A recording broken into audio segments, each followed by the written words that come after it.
직접 선정한 뉴스의 이면을 저만의 시각으로 탈탈 털어드린 영희생각 시간인데요. 시간이 없으니까 3분 안에 정리하겠습니다.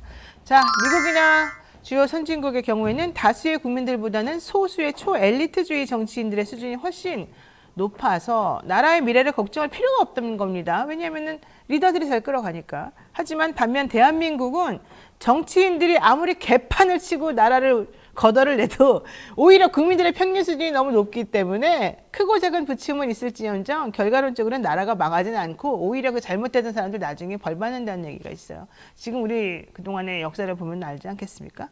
자, 그 말을 꼭 믿는지 안 믿는지 모르겠지만 이것만 봐도 압니다. 2016년도에 박근혜 전 대통령과 이른바 십상시 그리고 최순실 씨 국정농단으로 나라가 대혼란에 빠졌었죠. 촛불 든 시민들 폭력 쓰지 않았습니다. 조용히 촛불 들고 광장으로 모였습니다. 평화롭게 정권교체를 이뤄냈습니다. 그 추운 날 아기 손잡고 엄마 손잡고 할머니 손잡고 할아버지 손잡고 아장아장 걸어다니는 아기와 함께 대한민국의 민주주의가 무엇인지를 몸소 실천하면서 보여주었습니다. 아무런 불상사 없이요. 얼마나 멋집니까? 이게 바로 대한민국 국민의 수준이다. 전 세계가 그 당시 놀랐었습니다. 그런데 윤석열 대통령 취임하고 5개월밖에 안 된 지난 토요일 2016년에 그 광경이 다시금 지금 화면 보십시오. 저렇게 많은 사람들이 모여있더군요. 태평로 전차선, 시청 앞 숭례문, 용산에 이르기까지 전국에서 모인 시민들이 헌정질서를 파괴하는 윤석열은 퇴진하라, 주가 조작 경력석의 김건희는 특검하라 이런 말을 외치면서 모였습니다.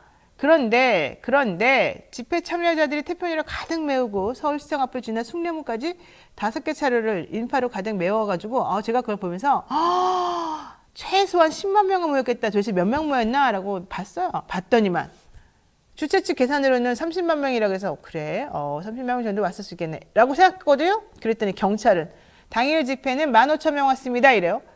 한겨레 신문 나중에 뒤져보니까 경찰 추산으로 18,000입니다 이렇게 나오는 거야. 그래서 영상 한번 보십시오. 저 사람들의 물결 저게 지금 15,000명밖에 안 보입니까? 저 사람들이 몇 시간 내내 저렇게 움직이고 있었다는 거예요. 저렇게 해서 뒤에까지 보세요. 대단하지 않습니까? 자, 그런데요. 더 황당한 거는 저 집회가 열린 곳으로부터 100m도 안 되는 곳에서 전광훈 씨 같은 보수단체 인사들이 이재명 민주대표 구속하라면서 3만 명이 모였다고 그랬다는 겁니다.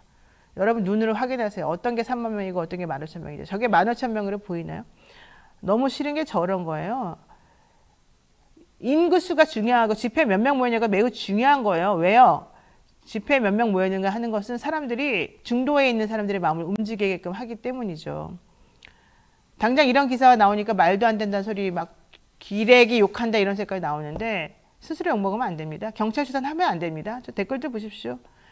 검찰의 사정 칼날이 망나니 칼춤하고 똑같으면 되겠습니까? 자, 먹고 살기 바쁜 국민들 왜 맨날 주말에도 쉬지 못하고 광장 의무에서 이토록 엄중한 경고와 애절한 외침을 계속하는지 부디 정치하시는 분들 그 본질을 이해하시고요. 겸손해 주기를 바람하지 않습니다. 위대한 대한민국이 이렇게 망가지면 안 됩니다. 이상 영희생각이었습니다.